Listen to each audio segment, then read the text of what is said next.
Boa noite, amigos. Estamos abrindo o nosso Donos da Bola especial de sábado. Já há alguns sábados, desde a decisão do Campeonato Gaúcho, estamos fazendo neste horário, que é um horário alternativo, porque o programa de segunda a sexta é do 12h30 a 1h30, mas é um horário bom de se ver televisão em casa, não é? Até às 7h20 da noite, com ilustres convidados. Goleiraço Klemer. Tá aí, Klemer, campeão já esse ano, hein, pelo Sergipe. José Aldo Pinheiro, grande narrador da Bandeirantes. E o nosso chefe de esportes da TV Bandeirantes, companheiro comentarista da Rádio Bandeirantes também, Ribeiro Neto. O melhor. Opa, perdão. Segundo a própria análise. Segundo a própria análise, o melhor. Bom, mas o Klemer, por falar em melhor, nós já estávamos falando fora do ar, para começando, já que o programa passa muito rápido. Se você pudesse escolher, tivesse só uma oportunidade entre Danilo Fernandes e Alisson, não vale dizer que preferiria os dois, que aí é uma barbada. Quem você escolheria? Boa noite, Kleber. Boa noite a todos os amigos. É uma escolha difícil, são dois jogadores de muito potencial, de muita qualidade. É claro que a gente ia ver aquele jogador que estaria melhor no momento, né? Porque os dois goleiros têm muita qualidade. Depende do momento. Pega o santinho do Kleber que ele está candidato a alguma coisa. Mas é uma pipocada com classe. Eu vou votar. Eu vou votar. Vai votar? Vou votar. Vai votar? Vou votar. Eu não pipoco, meu amigo. O negócio é o seguinte: o melhor goleiro é o Alisson, não há dúvida nenhuma. O Danilo Fernandes está vivendo um grande momento, o que é diferente de ser. Ser e estar é uma coisa completamente diferente. Entendeu? Então está aí explicado. José Aldo Pinheiro, quem é o melhor? Eu, diferentemente do Ribeiro, não tenho alguma dúvida. Eu acho que embaixo dos paus os dois são iguais, se equivalem. A diferença para o Danilo Fernandes pro Alisson é quando o time começa a jogar com ele. O Alisson parece que sabe jogar melhor, sair jogando melhor com os pés. Eu gosto dos dois também. Eu acho que dá para colocar um papel. Os nomes no copo, os dois, e puxar quem sair. Fica bem. Pipocada também. Mas não é apresentador do programa, um é titular da seleção brasileira. Eu não sei se vai ser com o Tite. Não sei. Acho que vai ser o Fernando Praz. Acho que ele vai levar o velho Praz. Acho. Pelo que está se comentando. Não, para a Olimpíada sim, mas para... Mas por que ele vai levar um cara de 37 anos para a Olimpíada? Não tem razão para isso. Ele vai queimar uma vaga de mais... Mas, na nossa opinião, vocês acham que o Praz é melhor que o Alisson? Não. Eu acho que o Alisson é o melhor. Não, o Praz já disse que o Alisson é o melhor. O próprio Fernando Praz, numa entrevista à Rádio Bandeirantes. O Tafarel, no auge da sua humildade, porque o Tafarel é um cara humilde mesmo. Sim, é verdade. Disse o seguinte: o Alisson já é melhor do que eu fui. Não, aí ele não foi. Mas aí foi ele mais. Ele quis jogar para a torcida. Aí foi mais diferente. Tá, o Kleber aí ele passou um pouquinho do filme. O Kleber é o goleiro mais importante da história do Internacional. Tá? Isso aí eu só estou dizendo óbvio. Campeão da América, campeão do mundo. Se eu não disser isso, eu sou um idiota. Deixa eu aumentar um pouco da maldade, então. Mas o melhor goleiro da história do Internacional foi o Manguita Fenômeno. Estamos vendo imagens das defesas do Klemer e eu quero aumentar um pouco o veneno nessa tua pergunta inicial. O Klemer foi um baita goleiro. Quem é o melhor, Klemer? Se tivesse dois nomes dentro de um potezinho para tirar, qual é que tu tiraria? O Danilo Fernandes ou o Marcelo Groi? Mas... Não, mas aí não era o papelzinho é o lotérico. Agora tu pode perguntar direto. O papelzinho que eu disse é qualquer um que saísse estaria bem. Sim, mas a ideia é a mesma. Porque o Groi, assim como o Alisson, está na seleção brasileira. É que agora tu está granalizando, Zé. É difícil. Não, mas ele é um técnico. É difícil você... Aí eu não pipoco. Eu acho que os goleiros hoje no Brasil, eles estão num nível muito parecido, entendeu? Não tem aquele goleiro assim que seja... Por exemplo, na época que a gente jogava, você pegaria os times grandes, você poderia escolher muitos goleiros que se destacavam e era difícil de escolher.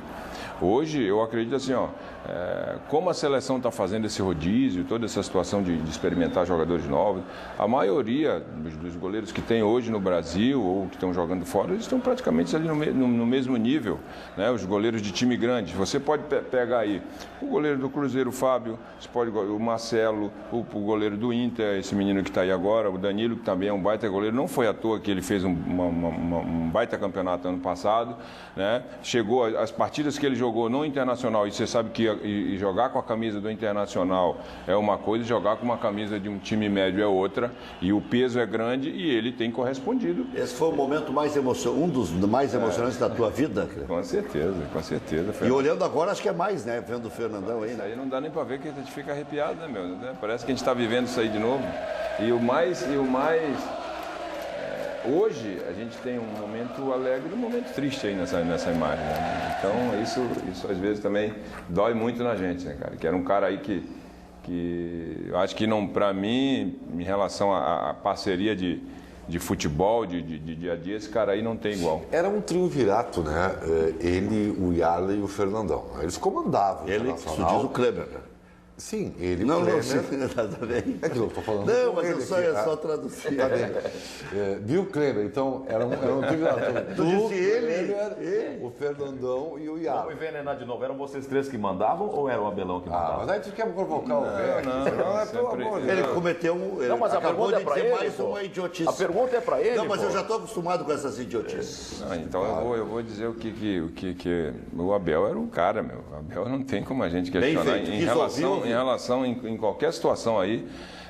O Abel era o dono do vestiário, era o Abel que esquematizava. A gente só ajudava, só a gente empurrava. E o bom do nosso grupo ali naquela época, que a gente não era um cara que...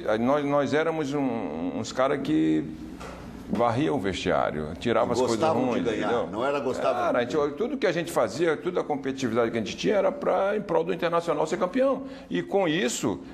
Quem ganhava era a gente também, entendeu? Então isso fazia muita diferença. Mas não é de graça que vocês receberam esse rótulo de serem os donos do vestiário, né? Vocês comandavam, vocês exerciam uma liderança na prática. Que na realidade esse rótulo do dono do vestiário, às vezes as pessoas confundem, né? Acham que, esse cara manda. Não é assim. A voz maior era do treinador do Abel. É claro que a gente seguia a linha que ele direcionava para nós. Então, a partir daquilo ali, e ele sabia que quando a gente ia tomar uma atitude lá dentro, primeiro tinha que passar por ele, para que as coisas pudessem acontecer. Era um jogador que estava saindo de repente da linha, vamos ver aqui, chama o fulano, a gente ia chegar no cantinho, desse jeito aí. Rapidamente, vou contar um bastidor aqui para você. Eu não ia contar, mas vou contar. O Zaldo está achando que o Abel é um bunda mole qualquer.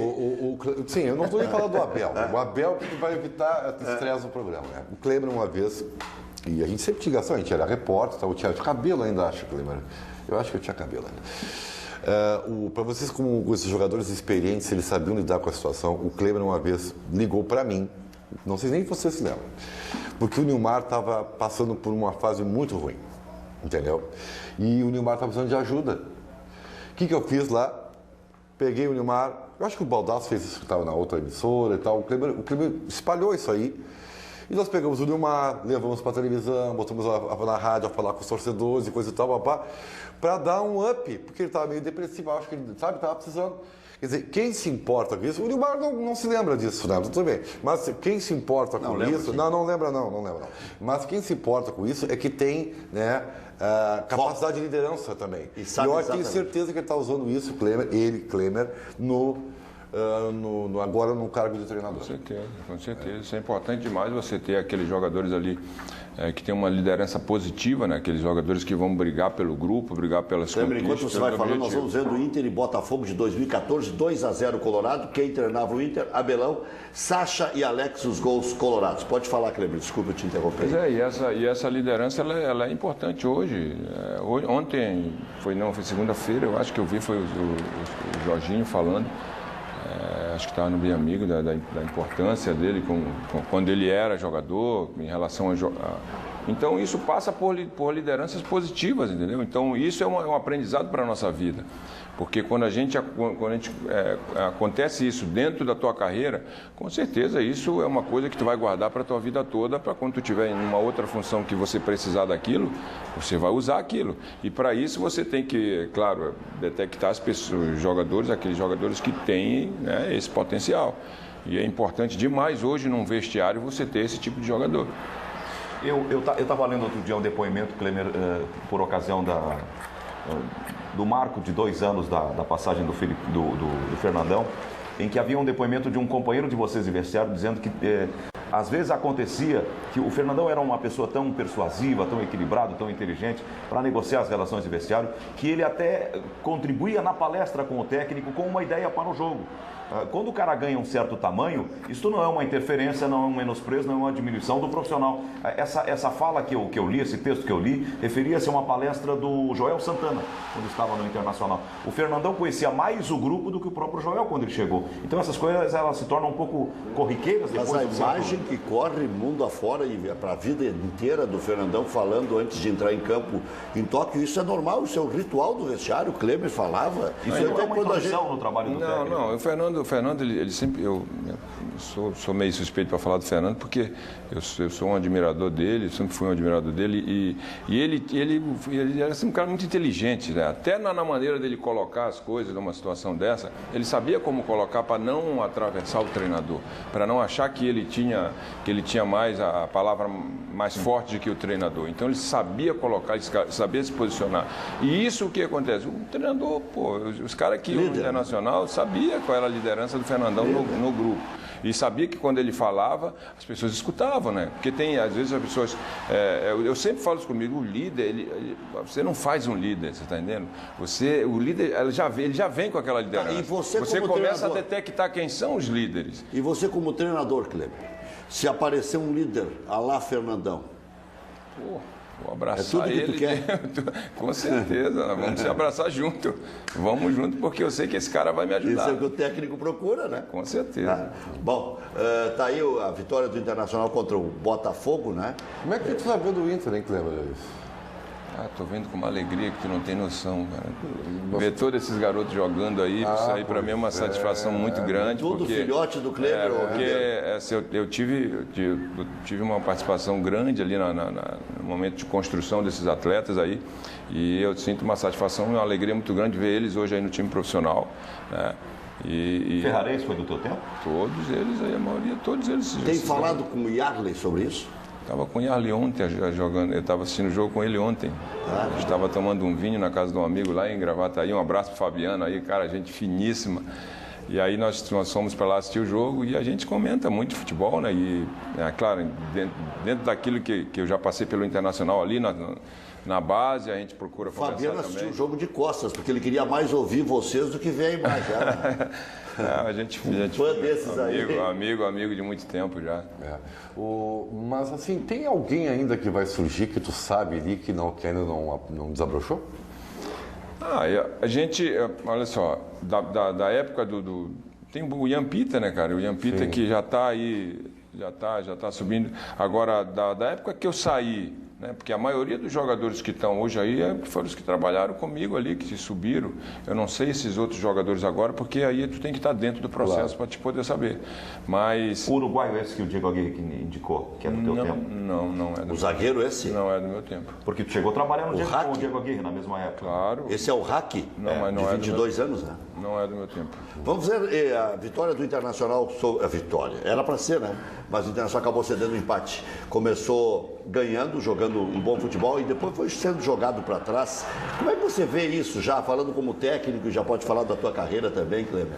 Um time vai para trás ou é empurrado para trás, ou erros de arbitragem, ou a arbitragem invertendo faltas? Eu vi muitas inversões no jogo contra o Coritiba, proporcionam esse tipo de situação durante o jogo. Como é que você analisa isso, Kleber? Eu vejo assim, esse tipo de situação aí, o que acontece?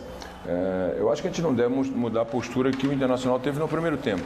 Né? Independente do time adversário, eu sei que pelo que eu vi ali, o time do Internacional, quando defende, ele defende praticamente com os 11 lá atrás, né? Para poder sair, porque tem jogadores com essa característica de velocidade. Mas nós perdemos um pouco isso no segundo tempo. No primeiro tempo estava fazendo muito bem. Até porque estava um jogo igual, e aí quando o Internacional fez o gol, a tendência de qualquer time é segundo tempo se jogar.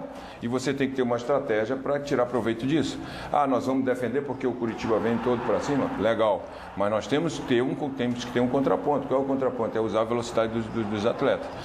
Tá? Não porque nós estamos ganhando de 1-0, antes nós estávamos saindo com 4 no contra-ataque, agora como nós estamos ganhando de 1-0, não vamos sair com 3, não, nós vamos continuar da mesma maneira, porque aí é que faz com que o time adversário sinta, pô, cara, não podemos se atirar em cima do Internacional, porque pô, qualquer momento, se os caras fizerem 2, aí acaba o jogo. Então é nesse tipo de situação que a gente tem que mostrar pro adversário que nós não estamos lá só para se defender. Está entendendo? E em algumas situações eu notei isso no Internacional. Já está pronto para pegar um time grande? Já treinou o Inter, já? Na realidade, eu vou dizer, nenhum treinador está pronto, cara. Sempre a gente está vivendo experiências diferentes. A maior verdade disso é que você pega grandes treinadores aí com títulos aí, com uma carreira muito grande, que pega times aí que não conseguem fazer nada. Aí você vai dizer, pô, o cara... O Tite, de repente o Tite pode chegar na seleção e não dá certo, que é o cara da bola da vez hoje, é unanimidade. Pô, conheço o Tite, é um baita treinador, trabalho de campo, trabalho de vestiário, o cara, mas ele pode chegar na seleção e não dar certo. É aí que tu vai dizer aqui, pô, mas peraí, ele está com os melhores jogadores, ele vai escolher, ele vai ter tempo, está entendendo? Então eu acho que o treinador é assim, é pegar o time, é montar o trabalho dele, as ideias dele, tá? E botar. Às vezes vai dar certo e às vezes não dá. Né? Tem treinadores que pegam grandes times e não conseguem fazer um time ser campeão. E tem treinadores que às vezes pega ali monta uma situação de esquema de time. Às vezes o esquema mais fácil que é o 4-4-2, que a maioria dos treinadores usam. Com um time médio ele consegue fazer uma grande campanha. Nós temos a Florença Castro. Não sei se vocês querem fazer uma pergunta para o Kleber ou deixa para Não, mas vou dar esses babá, Florença Castro. Saem os homens bonitos e entra uma mulher bonita. Claro que sim. Incompetente. Vamos com a dona da bola, que vai trazer um ilustre convidado, como sempre. Eu tô aqui hoje com ninguém menos que Alex Telles. Ele veio me contar um pouquinho sobre essa experiência dele, as desventuras dele na Turquia e na Itália. Tudo bom, Alex? Tudo bem, é um prazer estar aqui no programa de vocês. A gente agradece, muito obrigada por ter aceitado nos dar essa entrevista. Obrigado. E hoje a gente está aqui num bar tipicamente brasileiro, com pastel, porção de pão de queijo, doguinho, comidas brasileiras. Como é que era na Turquia isso, quando chegou lá? Pois é, bem diferente da nossa realidade aqui, né? Quando eu fui para lá, em 2014, né, já se faz 2 anos, foi um choque um pouco assim, posso dizer, né, tanto de cultura quanto de comida. Então, para mim, eu tive que me adaptar o mais rápido possível, né.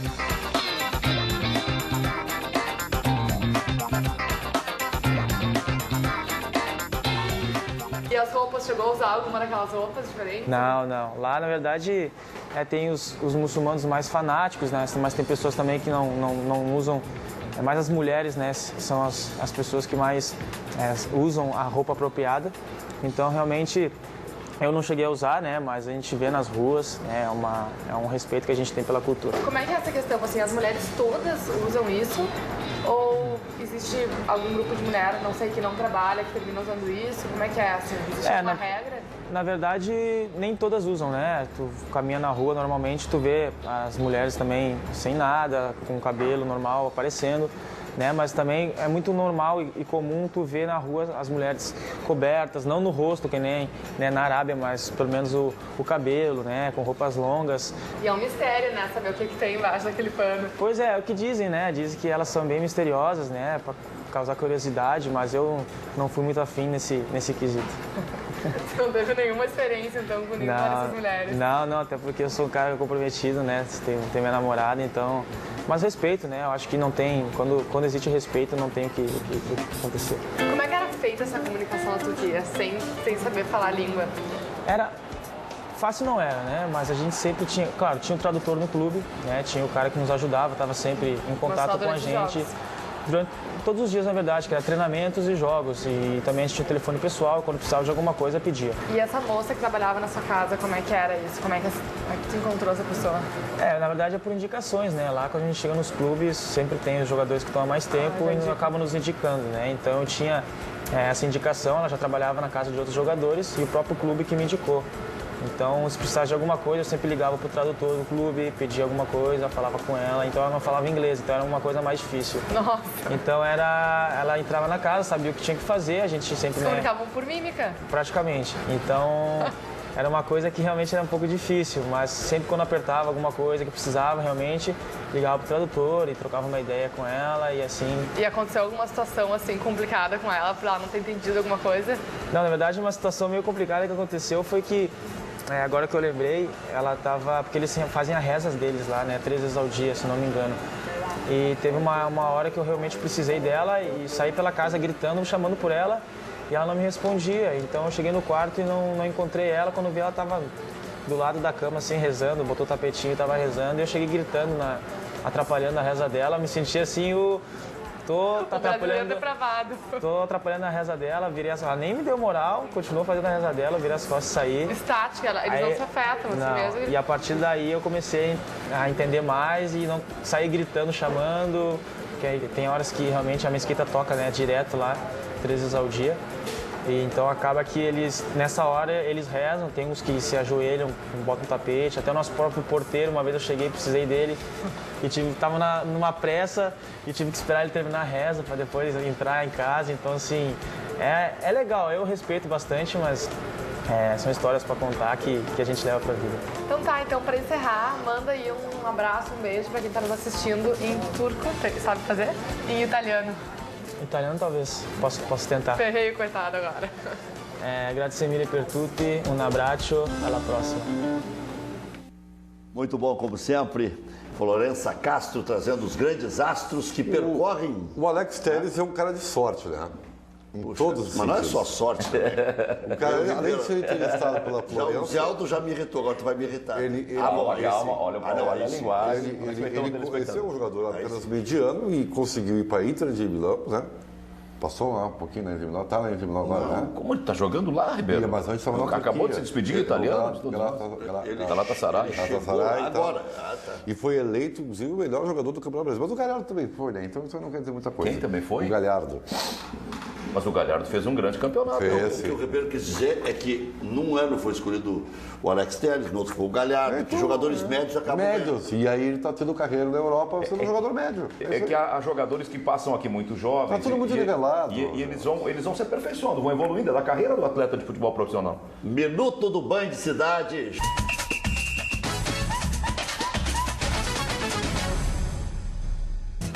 Voltamos com o Donos da Bola deste sábado e já de cara, né? Porque o tempo urge. Vamos com o Gol na Memória.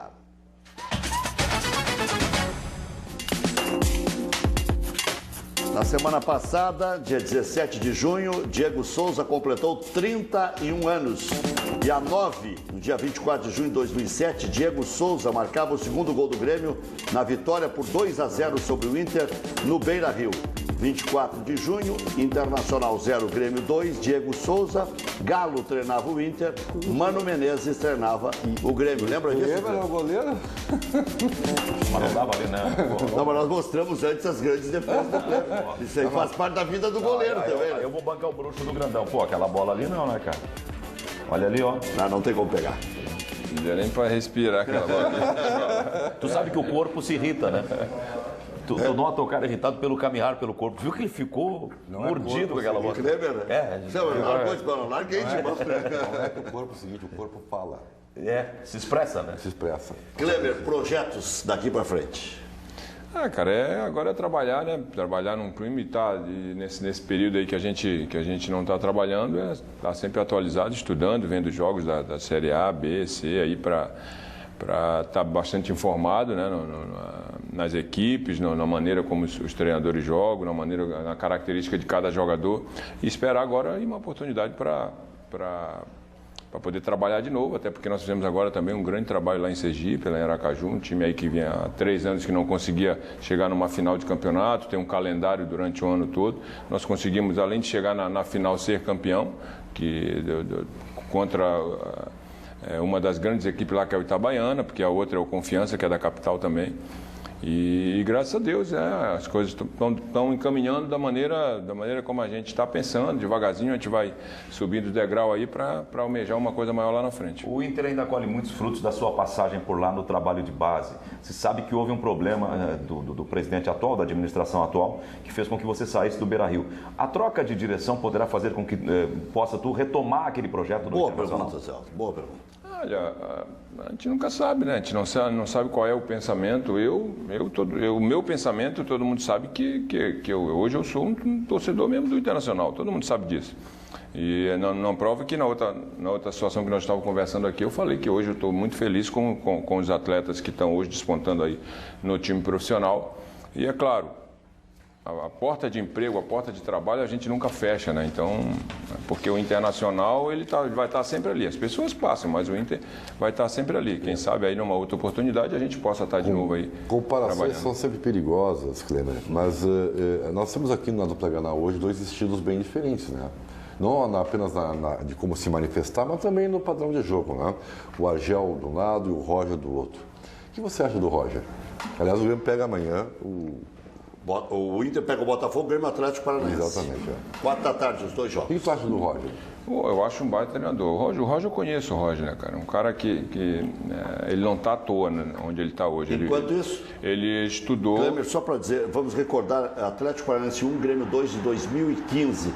O Atlético Paranaense perdeu para o Grêmio, 2 gols do Grêmio, Luan e Douglas, e o Evandro marcou para o Atlético. O Roger treinava o Grêmio e o Milton Mendes do Atlético. Desculpe, Klemer. Pois é, então ele se preparou para isso, ele estudou, ele foi buscar os conhecimentos todos para que ele pudesse estar hoje onde ele está. Ele teve a oportunidade num momento, e essa oportunidade dele, ele soube aproveitar no momento onde o Grêmio não estava bem, e ele conhecendo muito elenco, muitos jogadores, e com tudo aquilo que ele aprendeu durante a carreira toda, está demonstrando hoje aí, não é à toa que teve interesse de outros clubes grandes aí, e um desses clubes grandes foi o Corinthians, não é qualquer time. Então, por todo o trabalho que ele vem fazendo aí. E o Argel? O Argel também, o que eu te falando, o Argel ele teve uma situação mais diferente, é um jogador que já passou por vários clubes, o Roger já teve 2, 3 clubes aqui que ele... Novo Hamburgo e Juventude. Novo Hamburgo e Juventude. O Argel já rodou mais, né? Só que o que eu vejo, essa é a grande oportunidade dele, como treinador, de pegar um time grande, fazer o nome, porque ele nunca teve essa situação, né? Hoje ele está num clube de peso, um clube de massa, onde se ele fizer uma grande campanha, um grande campeonato, ou levar o Inter a ser campeão, ele vai entrar aí no rol dos grandes treinadores. Klemer, muito obrigado pela presença, e eu tenho uma notícia para dar para o Klemer, que ele já sabe, acompanha isso, mas de vez em quando vai para Vacaria, outras vezes vai para Sergipe e tal. Em tudo que é lista que surgir de nome de técnico, sempre, em qualquer enquete, estará o nome do Klemer. Pronto ou não pronto, experimentado ou não, a torcida do Internacional tem o Klemer em alta conta, e ficou um quezinho, alguma coisa de quero mais, aquele negócio do torcedor, né? E acho que o Klemer, se pegar com a personalidade que tem, toca bem, né?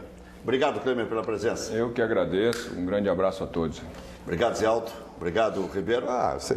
Amanhã estaremos juntos todos, né? Porque o duplex mais famoso do rádio do Rio Grande do Sul, amanhã, 4 da tarde. O Inter com o Botafogo aqui, o Grêmio com o Atlético Paranaense lá. E continuamos secando o Palmeiras, que está jogando contra o Cruzeiro. Até sábado que vem.